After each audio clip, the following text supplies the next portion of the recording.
Videos देखने के लिए सब्सक्राइब करें जनसत्ता.com, बेल आइकन दबाकर पाएं लेटेस्ट नोटिफिकेशंस। नमस्कार, जनसत्ता में आपका स्वागत है। अनुराग कश्यप और तापसी पन्नू के घर पर आईटी की रेड। कांग्रेस बोली तानाशाही कर रही है सरकार। शिवसेना बोली खिलाफत करने वालों को बीजेपी ऐसे ही चुप कराती है। बड़ा सवाल, क्या सरकार के खिलाफ बोलने पर पड़ी रेड? ये अनुराग कश्यप और तापसी पन्नू के पिछले कुछ दिनों के ट्वीट हैं। तापसी और अनुराग कश्यप दोनों ही सरकार के खिलाफ मुखर हैं।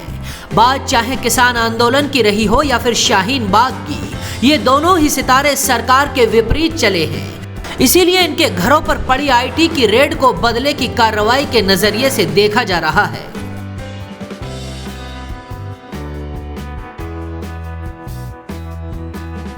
तापसी पन्नू और अनुराग कश्यप के साथ और भी कई लोगों पर इनकम टैक्स के छापे पड़े हैं। पुणे से लेकर मुंबई तक आयकर विभाग की छापेमारी देर रात तक चलती रही। इतना ही नहीं, आयकर विभाग की टीम ने अनुराग कश्यप, तापसी पन्नू से देर रात तक सवाल जवाब भी किए।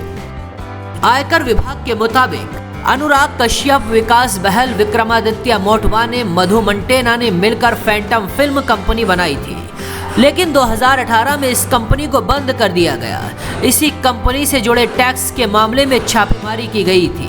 फैंटम फिल्म के अलावा एक्सीड एंटरटेनमेंट, रिलायंस एंटरटेनमेंट पर भी छापेमारी की गई। इन कंपनियों के अलावा KRI टैलेंट मैनेजमेंट कंपनी के दफ्तरों पर भी आयकर विभाग के छापे पड़े। ये कंपनी तापसी पन्नू के कामकाज को संभालती है। आयकर विभाग का कहना है, इन सभी के द्वारा जो आयकर रिटर्न भरे गए हैं वो मेल नहीं खाते हैं। यही कारण है कि टैक्स नियमों में गड़बड़ी का शक हुआ है।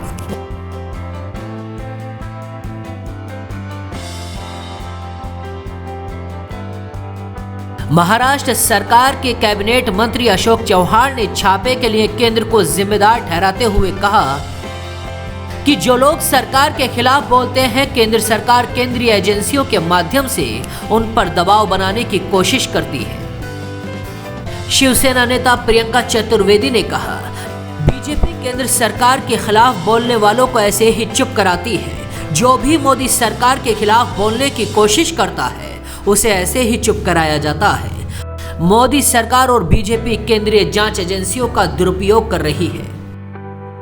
केंद्रीय मंत्री प्रकाश जावड़ेकर ने तमाम विपक्ष के नेताओं को जवाब देते हुए कहा, जांच एजेंसियां केवल उन लोगों के बारे में जांच करती हैं जिनके बारे में उनके पास विश्वसनीय जानकारी है और बाद में मामला अदालत में जाता है। कांग्रेस, समाजवादी पार्टी और शिवसेना के कई नेताओं के साथ साथ बॉलीवुड के भी कई सितारों ने सरकार को घेरा है। एक तरफ रेड चल रही है और दूसरी तरफ सियासत सुलग रही है। तो ऐसी ही बड़ी खबरों के लिए बने रहिए जनसत्ता के साथ।